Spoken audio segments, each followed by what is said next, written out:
সবসময় তো কেক নিয়ে কথা বলা হয়। কিন্তু আজকে কথা বলতে আসছি কিছু চুন্নি বেকার আপুদের নিয়ে। Sorry for the word but আসলেই মাঝে মধ্যে খুবই বিরক্ত লাগে এইসব রিপ্লাই করতে। কারণ আমাদের অনেক ইনবক্স আসে। তো এর মধ্যে কোনটা রিয়াল কাস্টমার, কোনটা হচ্ছে বেকার যারা প্রাইস নিয়ে জানতে চায়।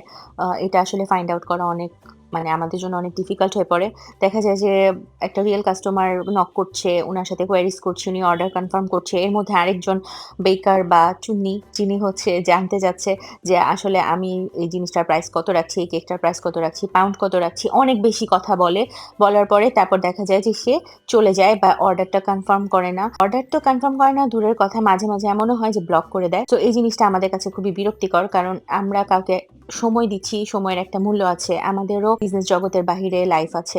সো আমার না এই জিনিসটা খুবই খারাপ লাগে। আপনি যদি ইনফরমেশন জানতে চান সেক্ষেত্রে আমার মনে হয় যে আপনার উচিত অবশ্যই আমাকে পরিচয়টা দেয়া যে হ্যাঁ, আমি একজন নতুন বেকার। আপু আমাকে যদি একটু হেল্প করতেন তাহলে কিন্তু আমার মনে হয় না অন্য কোনো প্রফেশনাল বেকার আপু আসলে উল্টা ব্লক করে দিবে। আমরা হয়তো চেষ্টাই করব যে আপনাকে একটু হেল্প করতে। তো আপনি যদি অনেস্ট হয়ে থাকেন তাহলে আমার মনে হয় আমাদের সময় নষ্ট হবে না, আপনারও সময় নষ্ট হবে না। আপনিও যে ইনফরমেশনটা জানতে চাচ্ছেন সেটা হয়তো আমরা আপনাকে নিজে থেকে প্রোভাইড করব। তো আশা করি এরকম চুন্নিগিরি বাদ দিয়ে আপনারা হচ্ছে আমাদের সাথে ডিরেক্টলি কথা বলবেন। ধন্যবাদ।